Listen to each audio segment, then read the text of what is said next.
আসসালামু আলাইকুম। কথা বলছি তাদেরকে নিয়ে যারা এইচএসসি পরীক্ষা দিবে এই বছর, অর্থাৎ এইচএসসি 2025 2025। তো এটা হচ্ছে হায়ার ম্যাথ ফার্স্ট পেপার।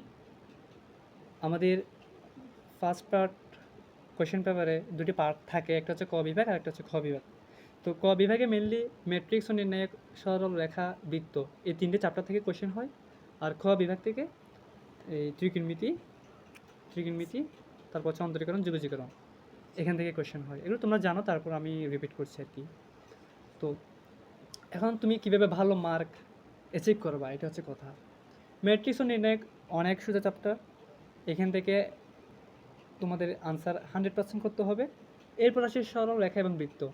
এখানে এই দুটো কিন্তু মিক্স করা যায়, মিক্স হয়ে কোয়েশ্চেন হতে পারে। তোমরা অলরেডি ক্যান্ডিডেট, তোমরাই তো আছো, এখন পরীক্ষা দিবে 25, এরপর তোমাদের জুনিয়র আসবে। তো এখন তোমরা ইতিমধ্যে জেনে গেছো, আর তোমরা বোর্ড কোয়েশ্চেন প্র্যাকটিস করছো যে ওখানে সরলরেখার বৃত্তে এটা যে মিক্স হয় সেটা জানো। তো সেই জন্য এই দুটি চ্যাপ্টার তোমার মাস্ট বি ক্লিয়ার রাখতে হবে। তো তুমি এখান থেকে কয়টি আনসার করবা? এখান থেকে তুমি এমনি তো ন্যূনতম দুটি করতে হয়, এখান থেকে দুটির মধ্যে এখান থেকে একটা করবা, আর এখান থেকে একটা। আর যদি এখান থেকে আসে ইন্ডিভিজুয়ালি তাহলে এখান থেকে করবা, আর যদি মিক্স হয় সেক্ষেত্রে তুমি পারলে ওইটা করবা। তাহলে এখান থেকে তোমার 3টা আনসার করতে হবে। এবার আসি, এখন এখানে সংযুক্ত আচ্ছা, ত্রিকোণমিতি। ত্রিকোণমিতি অনেক সোজা চ্যাপ্টার, যদি তোমার গোছানো থাকে, সব সূত্র মনে রাখতে পারো, তাহলে এটা হচ্ছে তোমার এটা সর্বোচ্চ 10 মিনিট লাগবে সলভ করতে এটা, এই কোয়েশ্চেনগুলি। সো ত্রিকোণমিতি থেকে একটা আনসার তুমি মাস্ট বি করবা। আর এখন আরেকটা কোয়েশ্চেন আসি, একটা হচ্ছে অন্তরীকরণ, একটা হচ্ছে যোগজীকরণ।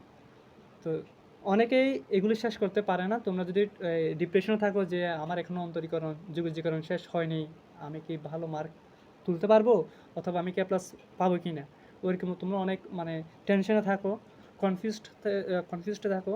তো কনফিউজড হওয়ার দরকার নাই। তুমি যে কোনো একটা চ্যাপ্টার, যে কোনো একটা না, তুমি অন্তরীকরণটা ক্লিয়ার রাখো, এটা ক্লিয়ার রাখো, আর এটা একটু টাস্ক দিয়ে রাখো। যদি শেষ না হয়ে থাকে, শেষ হলে তো ভালো, আলহামদুলিল্লাহ। তো এখান থেকে তুমি 3টা আনসার করবা, এখান থেকে 2টা আনসার করবা, তাহলে তুমি ভালো মার্কের আশা রাখতে পারবা। ওকে, ধন্যবাদ। আসসালামু আলাইকুম।